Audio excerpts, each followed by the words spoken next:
పెళ్ళైనా పండగైనా వేడుక ఏదైనా పట్టుచీరల ప్రత్యేక వేదిక వారాహి సిల్క్స్.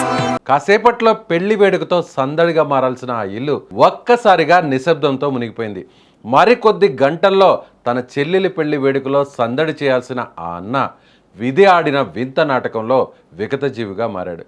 పెళ్లి బాజాలు మోగాల్సిన ఆ ఇంట్లో చావు డప్పు మోగింది.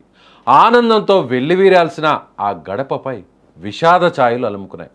ఇప్పుడే వెళ్ళొస్తానని చెప్పిన వెళ్ళిన ఆ కొడుకు విగతజీవిగా తిరిగి రావడాన్ని ఆ తల్లిదండ్రులు తట్టుకోలేకపోతున్నారు. ఒక రోడ్డు ప్రమాదం ఒక నిండు కుటుంబం చితికిపోయేలా చేసి ఉమ్మడి విజయనగరం జిల్లాలో ఈ గుండెల్ని పిండేసే విషాదం చోటు చేసుకుంది. గజపతి నగరం మండలం మరుపల్లి గ్రామం వద్ద జరిగిన రోడ్డు ప్రమాదం ఒక నిండు ప్రాణాన్ని బలిగొంది. పెదమానాపురం గ్రామానికి చెందిన రౌతు ధనుంజయ నాయుడు వయసు కేవలం 23 సంవత్సరాలు. తన పెదనాన్న కూతురు వివాహం విజయనగరంలో జరగాల్సి ఉంది. ఇంట్లో అందరు పెళ్లి పనుల్లో బిజీగా ఉన్నారు.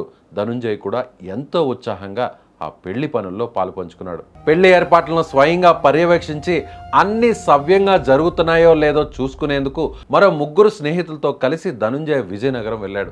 పనులన్నీ పూర్తి చేసుకొని కారులో తిరిగి ఇంటికి వస్తుండగా మరుపల్లి గ్రామం వద్ద కారు అదుపు తప్పి బోల్తా పడింది. కారు వేగంగా ఉండడంతో ప్రమాద తీవ్రత చాలా ఎక్కువగా ఉంది. ఈ ఘోర ప్రమాదంలో ధనుంజయ నాయుడు అక్కడికక్కడే మరణించాడు. కారులో ఉన్న మిగిలిన 3 కూడా తీవ్ర గాయాలయ్యాయి. స్థానికుల సమాచారంతో గజపతి నగరం ఎస్ఐ కిరణ్ కుమార్ నాయుడు సంఘటనా స్థలానికి చేరుకుని సహాయక చర్యలు చేపట్టారు. గాయపడిన వారిని వెంటనే గజపతి నగరం ఏరియా హాస్పిటల్కు తరలించి ప్రాథమిక చికిత్స అందిస్తున్నారు. పరిస్థితి విషమంగా ఉండడంతో వారిని మెరుగైన వైద్యం కోసం విజయనగరం జిల్లా హాస్పిటల్కు తరలించిపోయారు. తన కళ్ల ముందే కొడుకు శవమై పడి ఉండడాన్ని చూసి తండ్రి సీను కన్నీరు మున్నీరవుతున్నారు. ఆయన ఇచ్చిన ఫిర్యాదు మేరకు పోలీసులు కేసు నమోదు చేసి దర్యాప్తు చేస్తున్నారు. కొద్ది గంటల్లో పెళ్లి పీటల మీద కూర్చోవలసిన చెల్లెలు తన అన్న కోసం ఎదురు చూస్తుంటే వచ్చిన వార్త ఆ కుటుంబాన్ని చిన్నాభిన్నం చేసింది. ఆనందోత్సాహాలు వెళ్ళి విరియాల్సిన ఆ ఇంట్లో ఇప్పుడు విషాద ఛాయలు అలుముకున్నాయి. విధి ఆడిన వింత నాటకంలో ఒక యువకుడి కలలు రోడ్డు మీద చితికిపోయాయి. ఈ ఘటన స్థానికంగా ఉన్న ప్రతి ఒక్కరిని కలిచివేస్తుంది.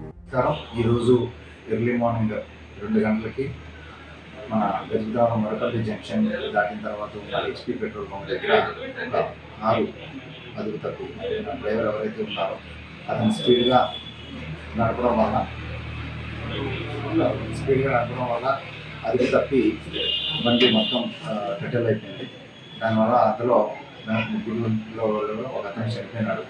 అతని పేరు రౌతు ధనంజయ్ కుమార్, 23 సంవత్సరాలు. అదే ఆ బండిలో ఉన్న వేరే 2 కూడా ఇంజరీస్ అయినాయి. వాళ్ళిద్దరికి కూడా బెటర్ ట్రీట్మెంట్ కోసం గవర్నమెంట్ హాస్పిటల్లో జాయిన్ చేసి ఉన్నారు.